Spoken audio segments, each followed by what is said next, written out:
नमस्कार दोस्तों, कैसे हो आप सभी। मेरा नाम है शिवम और आप देख रहे हैं जेएनवी पाठशाला। मैं एक जवाहर नवोदय विद्यालय का स्टूडेंट हूँ। जी हाँ, एक नवोदयन। कैसे हो मेरे प्यारे दोस्तों। इस वीडियो में हम बात करेंगे इंग्लिश के बारे में। वैसे मैंने जब कम्युनिटी में पूछा था तो आप लोगों ने ज़्यादा से ज़्यादा मैथ को वोट किया था, बट कोई नहीं, जो मैथ की वीडियो इवनिंग में आ जाएगी, क्योंकि अभी तक मैंने इंग्लिश पे एक भी वीडियो नहीं बनाए थे और ना ही कोई और यूट्यूबर बनाया था, तो इसलिए मैंने सोचा कि इंग्लिश ज़्यादा इंपॉर्टेंट है। लेकिन आप चिंता ना करो, जो आपकी मैथ की वीडियो है वो भी आ जाएगी आज शाम तक। तो इस वीडियो में हम बात करेंगे नवोदय विद्यालय और सैनिक स्कूल के लिए स्पेशल, और वो भी क्लास 9 के लिए। यहाँ पे मैंने लिखा है चैलेंजिंग क्वेश्चन, तो इसलिए आप ध्यान देना कि जितने भी क्वेश्चंस होंगे रियल में चैलेंजिंग क्वेश्चंस ही है। मतलब आप समझ जाओ कि जितने भी क्वेश्चंस है वो किसी न किसी एग्जाम में पूछे ही जाते हैं, सभी के सभी एग्जाम के पर्सपेक्टिव से ही बनाए गए हैं। मैं मतलब ये छोटा मोटा ये क्वेश्चंस नहीं है कि आप यूं सॉल्व कर दोगे, आपको मतलब दिमाग लगाना पड़ेगा। हर बार की तरह इसमें भी आपके लिए एक यही रूल है कि आपको हर क्वेश्चंस के लिए 5 सेकंड मिलेंगे। अगर आपको ज्यादा टाइम चाहिए तो वीडियो को पॉज कर सकते हो। तो बिना टाइम वेस्ट किए अब वीडियो को हम करते हैं शुरू।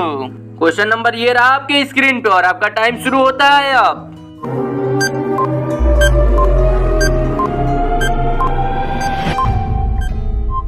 तब इस क्वेश्चन को मैं आपको समझा रहा हूँ। इस क्वेश्चन में बोल रहा है been studying in the school the last 5 years। अब यहाँ पे बोल रहा है कि इन 4 ऑप्शनों में से यहाँ पे कौन सा फिट बैठेगा। ये चारों के चारों जो है वो प्रीपोजिशन है। यहाँ पे ये जो क्वेश्चन है हमारा प्रीपोजिशन है, क्योंकि कॉम्पिटिटिव एग्जाम में प्रीपोजिशन ज्यादातर पूछता है। अब यहाँ पे देखो, अगर आपने पढ़ा होगा तो आपको पता होगा कि ये जो हमारा क्वेश्चन है आई हैव बीन स्टडिंग यहाँ पे दिया हुआ है, यानी ये प्रेजेंट परफेक्ट कंटीन्यूअस का टेंस है। और यहाँ पे पूछ रहा है कि लास्ट 5 years, यहाँ पे क्या भरा जा सकता है। तो अगर आपको पता होगा तो यहाँ पे 2 ही शब्द आ सकता है, या तो सिंस आएगा या हमारा फॉर आएगा। ये दोनों तो गलत हो गया, क्योंकि आपको पता है कि प्रेजेंट परफेक्ट कंटीन्यूअस में सिंस और फॉर का यूज किया जाता है।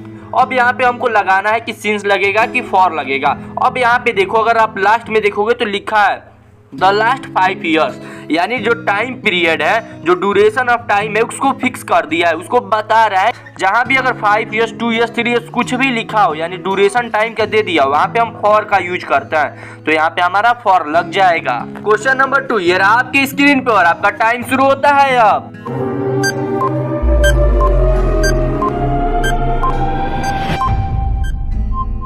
अब क्वेश्चन को आप समझो। यहाँ पे पूछ रहा what is the synonyms of word proscription. यहाँ पे बोल रहा है कि प्रोस्क्रिप्शन जो वर्ड है इसका सिनोनिम्स क्या होगा। अब ये क्वेश्चन थोड़ा सा आपको घुमाऊ लग सकता है कि प्रोस्क्रिप्शन का सिनोनिम्स आप कैसे बता सकते हैं। पहले मैं आपको एक ट्रिक बता दूं एंटोनिम्स और सिनोनिम्स बताने का। अगर यहाँ पे आप सीधे लास्ट का इसका वर्ड देखो, यहाँ पे देखो लगा है TION, यानी जहाँ पे भी ये सन लगा रहता है TION को हम सन पढ़ते हैं, तो ये होता है नाउन, यानी ये जो वर्ड है ये एक नाउन की कैटेगरी में आता है। और अगर ये नाउन है तो इसका जो सिनोनिम्स होगा, यानी इसका जो एंटोनिम्स या सिनोनिम्स जो भी पूछे वो भी नाउन ही होगा। तो इस तरीके से अब हम यहाँ से बता सकते हैं। लेकिन यहाँ से आप देखोगे कि इसमें भी TION है, इसमें भी, तो इस तरीके से यहाँ पे ये तीनों ये भी नाउन है, तो ये भी हमारा नहीं होगा। तो यहाँ पे हम दूसरा तरीका लगाते हैं। अब मैं आपको आगे बताता हूँ। अब दूसरे तरीके में हम क्या करेंगे, तो अब जो हमारा प्रोस्क्रिप्शन वर्ड दिया है इसको हमको मीनिंग पता होना चाहिए। तो शायद अगर आपको पता होगा तो ठीक है, अगर नहीं पता होगा तो मैं आपको बता दूं, इसका मीनिंग होता है बहिष्कार। अब यहाँ पे आपको ये पता चल गया कि प्रोस्क्रिप्शन का मीनिंग होता है बहिष्कार। तो आगे अब इसको बताना है कि कौन सा इसका सिनोनिम्स होगा, मतलब इसमें किस चीज का हम बहिष्कार कर रहे हैं। तो यहाँ पे पहले मैं आपको बता दूं, जो रेस्ट्रिक्शन होता है यानी बैन, यानी इसका भी मतलब होता है बहिष्कार करना, किसी चीज को अलाउ ना करना। और उसके बाद से यहाँ पे अलाउ, यानी ये बहिष्कार का तो एंटोनिम्स हो गया, ये भी नहीं होगा। अब हमारे पास है सजेशन, तो सजेशन से यहाँ पे कुछ लेना देना ही नहीं है, सुझाव हम दे ही नहीं रहे हैं। अब यहाँ पे एक और मीनिंग है प्रीमोनिशन। अब इसको भी आप समझना, प्रीमोनिशन जो है इसका मतलब होता है पूर्वानुमान, यानी किसी के बारे में आप पहले ही कुछ सोच लो। तो इसका भी इस क्वेश्चन से यहाँ पे कोई लेना देना नहीं है। अब यहाँ पे आप समझो, प्रिस्क्रिप्शन मतलब होता है बहिष्कार, और इसका जो सिनोनिम्स है रेस्ट्रिक्शन, इसका मतलब भी होता है बहिष्कार, यानी किसी चीज को अलाउ ना करना। जैसे मोबाइल फोन में भी आप रेस्ट्रिक्शन मोड लगा सकते हैं। क्वेश्चन नंबर 3 ये रहा आपके स्क्रीन पे और ये एक एडियोम्स है, तो ये आपको सॉल्व करना है।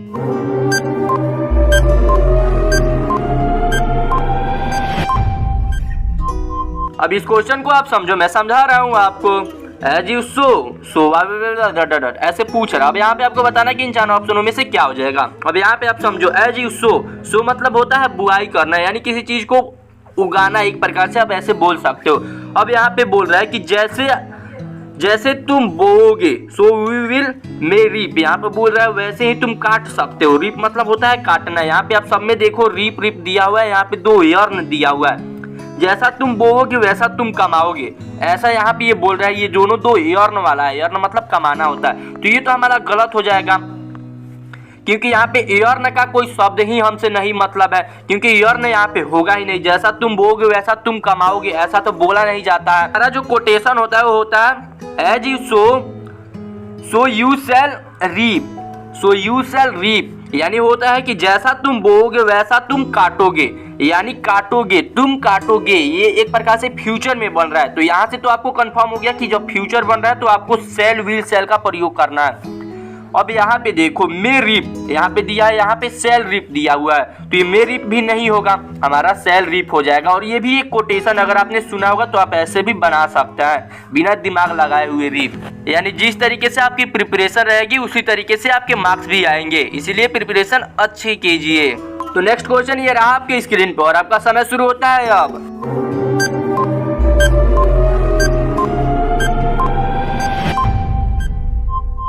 अब इस क्वेश्चन में क्या बोल रहा है, प्रीपोजिशन आपको भरना है और यहाँ पे हमारा सेंटेंस दिया हुआ है the man was absorbed dot dot dot his work. अब यहाँ पे दिया हुआ और इन 4 ऑप्शनों में से हमको भरना है। तो चलो हम सबको एक एक भर भर करके बोल करके देखते हैं कि कैसा सेंस निकल रहा है।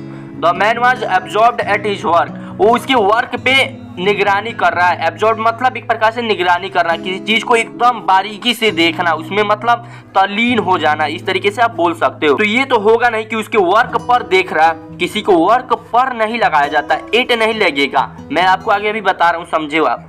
तो यहाँ पे देखो अब विथ है, सेकेंड ऑप्शन हमारे पास the man was absorbed with his work, यानी वो उसके साथ उसका काम देख रहा है, ये भी नहीं हो सकता है। अब यहाँ पे हमारे साथ है इन और into, the man was absorbed in his work, यानी जो आदमी है एब्सॉर्ब्ड इन हिज वर्क, वो इसके काम की निगरानी कर रहा है, काम में निगरानी कर रहा है। तो ये एक प्रकार से यहाँ पे चल जाएगा। और इनटू है the man was absorbed into his work, तो अब यहाँ पे भी इनटू भी हो जाएगा, क्योंकि इनटू और इन का दोनों का मीनिंग में ही होता है, यानी उसके काम में निगरानी कर रहा है। लेकिन यहाँ पे आप समझो एक चीज को, यहाँ पे इन है और इनटू है, अब इन दोनों में आपको कंफ्यूजन है, तो आप पहले यहाँ पे समझो इन और इनटू में थोड़ा डिफरेंस समझो। ये जो इन होता है ये पोजीशन के लिए यूज किया जाता है, किसी चीज के पोजीशन को बताने के लिए, किसी बड़े एरिया को दर्शाने के लिए। लेकिन जो इनटू होता है वो दिखाया जाता है मोमेंट के लिए, जब कोई काम गतिशील हो यानी चल रहा हो, इस तरीके के कामों को दिखाने के लिए किया जाता है। लेकिन यहाँ पे क्या बोल रहा है कि एब्सॉर्ब्ड यानी ईड लगा हुआ है, यानी ये पास्ट में काम हुआ है, तो इसलिए यहाँ पे इनटू नहीं लगेगा। लेकिन अगर यहाँ पे ये रहता एब्सॉर्बिंग रहता तो यहाँ पे इनटू लगता, क्योंकि ये काम कंटिन्यूअस में रहता, चल रहा रहता, तो यहाँ पे इनटू नहीं लग करके इन लगेगा, क्योंकि ये काम एक प्रकार से हो चुका है। तो यहाँ पे हमारा इन सही हो जाएगा, the man was absorbed in his work. तो नेक्स्ट क्वेश्चन ये रहा आपके स्क्रीन पर, ये क्वेश्चन काफी धांसू है, तो इसका टाइम शुरू होता है अब।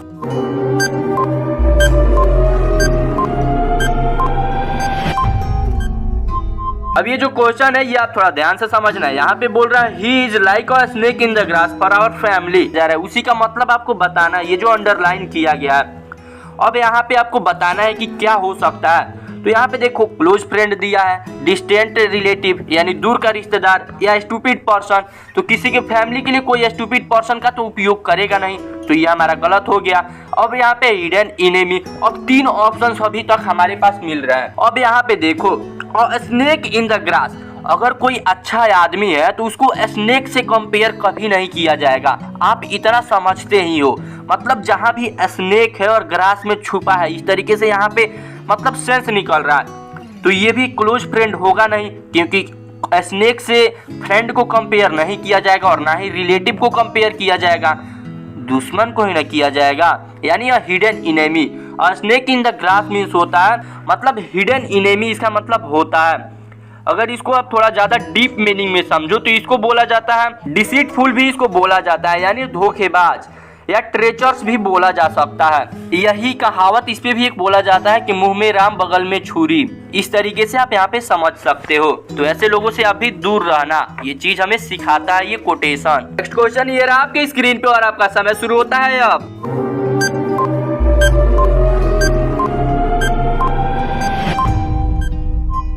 अब इस क्वेश्चन में क्या बोल रहा है कि आपको एक आर्टिकल यहाँ पे भरना है। आर्टिकल तो वैसे भी आप जानते ही हो एन द होता है, तो आल्सो हमारा होगा नहीं क्योंकि ऐसे ही गलत हो गया। हमको सिर्फ 3 ही ऑप्शन में से भरना है, एन द आर्टिकल भरना है।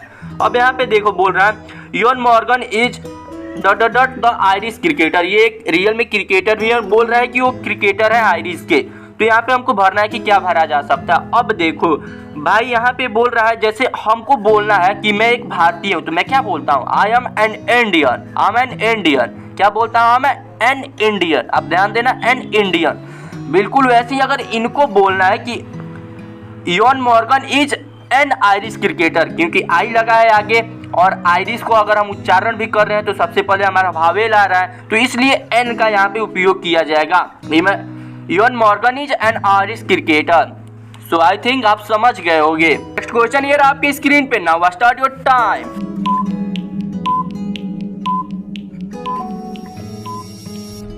अब इस क्वेश्चन में क्या बोल रहा है आप समझना। यहाँ पे बोल रहा है नियरेस्ट मीनिंग बताना है जो अंडरलाइन प्लेजर वर्ब है। जो प्रेजल वर्ब है यहाँ पे ये जो किया गया रन अप, यानी जो थोड़ा मोटे मोटे बोल्ड अक्षर में लिखा गया है, इसी को आपको बताना है कि इसका मतलब क्या होगा। अब यहाँ पे बोल रहा है how he had manage to run up so many debates, कैसे वो बहुत ज्यादा डिबेट्स जो होता है उसको कैसे मैनेज कर लेता है। यहाँ पे रन अप का यहीं पे मतलब इसका मीनिंग बताना है। वैसे अगर आप इसके डीप मीनिंग में जाओ तो ये काफी थोड़ा सा टफ लेवल का हो जाएगा, क्योंकि प्रेजल वर्ब आपको याद रखना पड़ता है। अगर रन अप की हम एक्चुअल मीनिंग की बात करें तो यहाँ पे आप देख सकते हो पहले दिया हुआ है डिबेट्स। तो आप पहले चीज को समझो, जहाँ पे भी बिल के बारे में बात किया जाए, यानी अगर किसी चीज का बिल आपको पे करना है या डिबेट्स की बात किया जाए, इस तरीके की जब चीजें होती है तो वहां पे जो रन अप होता है उसका सेंस बदल जाता है। अगर ऐसे आप रन अप का मतलब समझना चाहो तो इस तरीके से आप समझ सकते हो। जैसे जो बॉलर होता है गेंद फेंकने जाता है, तो गेंद फेंकने से पहले वो कुछ दूर दौड़ता है और उसके बाद से फिर वो गेंद फेंकता है, तो उसको भी हम रन अप ही बोलते हैं। लेकिन यहाँ पे क्या है कि वो डिबेट्स को लेकर के बोला जा रहा है, तो यहाँ पे इसका सेंस थोड़ा चेंज हो जाता है।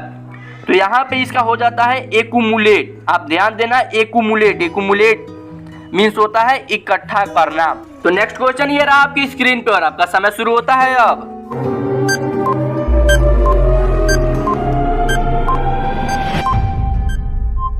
अब इस क्वेश्चन में क्या बोल रहा है कि जो थ्रिफ्ट शब्द लिखा है, जो थ्रिफ्ट वर्ड है, इसका मीनिंग क्या होगा, यानी सिनोनिम्स क्या होगा। अभी तक हमने 1-2 और सिनोनिम्स देखा है, लेकिन आगे हम एंटोनिम्स को भी देखेंगे। तो पहले इसका मतलब हम समझ जाते हैं, तो हम एक एक चीज को समझते हैं। पहले यही हम समझते हैं कि थ्रिफ्ट मीन्स होता क्या है। तो अगर हम एक्चुअल में थ्रिफ्ट का मीनिंग समझे तो थ्रिफ्ट मीन्स होता है जो इकोनॉमिक्स पे ज्यादा ध्यान दे, मतलब जो पैसे के मामले में थोड़ा कंजूस टाइप का हो, लेकिन कंजूस ना हो, जैसे कि हो कि पैसा सोच समझ के खर्च करे।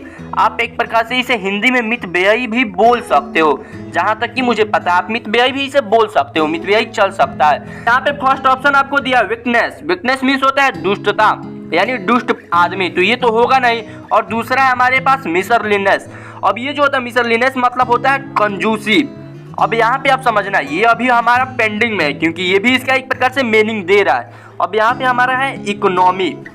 अब इकोनॉमी मतलब भी होता है मितव्ययी, यानी जो पैसे को सोच समझ करके यूज करे, और इकोनॉमी मीन्स अर्थव्यवस्था भी होता है। और यहाँ पे दिया हुआ है एक्स्ट्रावेगेंस। एक्स्ट्रावेगेंस मीन्स होता है जो फालतू का खर्च करे, तो ये तो इसका एक प्रकार से एंटोनिम्स हो गया, तो इससे तो लेना देना नहीं है, ये भी हमारा गलत हो गया। लेकिन अब ये 2 क्वेश्चन है, लेकिन इसके मतलब क्या होता है, मतलब 100% कंजूस जो एकदम मतलब उस पर कंजूस का ठप्पा लगाओ। लेकिन इसका मतलब क्या होता है कि वो आदमी पैसा सोच समझ करके यूज करे, उसको इकोनॉमिक्स का नॉलेज हो।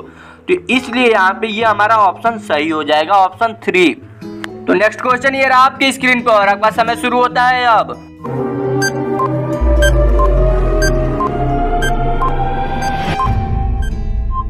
अब इस क्वेश्चन को कैसे सॉल्व करना है इसका आप टिप्स और ट्रिक्स समझ लेना थोड़ा। यहाँ पे बोल रहे हैं एंटोनिम्स बताना है आपको वर्ड पार्सिमोनियस का, और पार्सिमोनियस के लास्ट में आप देखो लिखा है OUS, जिसके भी लास्ट में OUS लगा होता है, वो जो वर्ड होता है वो एडजेक्टिव होता है। आप याद रखो वो एडजेक्टिव होता है, तो इसका जो भी मतलब एंटोनिम्स या सिनोनिम्स होगा वो भी एडजेक्टिव ही होगा। तो अगर यहाँ पे अगर आप चेक करो तो एक ही वर्ड है हमारा जेनेरस, तो जो जिसके लास्ट में OUS है, यानी ये भी एक एडजेक्टिव है। तो बिना सोचे समझे भी आप इसको लगा दोगे तो ये सही हो जाएगा। अब आप समझो पॉसिमिनियस मीन्स होता है कंजूस, जो आपको मैंने पिछले क्वेश्चंस में बताया था कि मिसरलिनियस मतलब भी कंजूस होता है, वो सब छोड़ दो, तो इसका सिनोनिम्स हो जाएगा। लेकिन यहाँ पे हमको एंटोनिम्स बताना है। तो पॉसिमोनियस मीन्स हो गया कंजूस। अब कंजूस हमें इसमें से ढूंढना है कि किसके मतलब कंजूस, मतलब कंजूस का उल्टा कौन है, जो दानी हो, मतलब जो ज्यादा दान करता हो, जो कंजूसी ना करता हो। तो जेनरस मतलब होता है दानी, तो ये तो हमारा सही हो गया। लेकिन इन सभी का भी मीनिंग आप समझ जाओ, आगे काम आ सकता है। ये जो फ्रगल होता है, फ्रगल मतलब भी होता है मितव्ययी। फ्रगल मतलब भी होता है मितव्ययी, जो पैसे को अच्छे से यूज करे, इकोनॉमिक्स के जिसको नॉलेज हो, यानी इसका मतलब इकोनॉमी से आप जोड़ सकते हो। हमारे पास है क्रूड। क्रूड मतलब होता है इमैच्योर, जो अभी कच्चा हो, मतलब जिसको ज्यादा समझ बुद्धि ना हो। एक प्रकार से आप बोल सकते हो जैसे कि अभी हम लोगों का एज है या आप लोगों का एज है, जैसे हम लोग अभी इमैच्योर है, उतना मैच्योर नहीं हुआ है लोग। अब उसके बाद से फोर्थ ऑप्शन है हमारे पास स्टिंगी। स्टिंगी मतलब भी होता है कंजूस। तो अब ये तो इसका सिनोनिम्स हो गया ये स्टिंगी, लेकिन हमारे पास ये इसका एंटोनिम्स बताना है, तो जेनरस हमारा सही हो जाएगा। तो नेक्स्ट क्वेश्चन ये रहा आपके स्क्रीन पे, आपका टाइम शुरू होता है अब।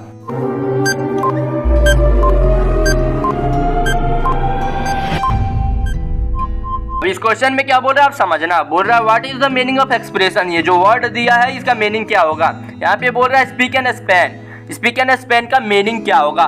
वैसे मैं आपको बता दूं, यहाँ पे जब दो वर्ड एक साथ हो जाता है तो इसका मीनिंग बहुत हद तक चेंज हो जाता है। जैसे लुक मतलब होता है देखना और आफ्टर मतलब होता है बाद में, लेकिन अगर ये दोनों एक साथ लग जाए लुक आफ्टर, तो इसका मतलब हो जाता है देखभाल करना। तो इस तरीके से आप समझ सकते हो कि इसका मीनिंग कितना चेंज हो गया। तो वैसे यहाँ पे स्पीक एंड स्पेन का मतलब होता है यहाँ पे क्लीन एंड श्योर, यानी इसका अगर हिंदी में हम समझे तो इसका मतलब होता है चकाचक, जो एकदम क्लीन हो, मतलब एकदम नीट एंड क्लीन जो हो, यानी चकाचक। तो यहाँ पे वही होगा हमारा क्लीन एंड श्योर। यहाँ पे जब देखोगे तो लिखा है हमारा स्मार्ट एंड क्लीन, लेकिन ये हमारा नहीं होगा, क्योंकि जो स्मार्ट और क्लीन इससे मतलब कोई सेंस ही नहीं बनता। यहाँ पे एक स्मार्ट शब्द दे करके गलत कर दिया है। अगर नीट एंड क्लीन दिया रहता तो यही हमारा सही होता, लेकिन यहाँ पे क्लीन एंड श्योर मतलब जो क्लीन भी और श्योर मतलब एकदम पक्का है कि वो क्लीन है, तो इसलिए हमारा ये सही होगा। और ये यहाँ पे तो डर्टी दिया है, ऐसे ही गलत हो जाएगा, और यहाँ पे ये होगा ही नहीं। तो बस गाइस इस वीडियो में इतना ही। अगर आपको वीडियो पसंद आई हो तो वीडियो को लाइक करना, अपने दोस्तों के पास शेयर करना, और वीडियो का सेकंड पार्ट चाहिए तो नीचे कमेंट करना। तो फिर मिलते हैं अगले वीडियो में, तब तक के लिए जय हिंद।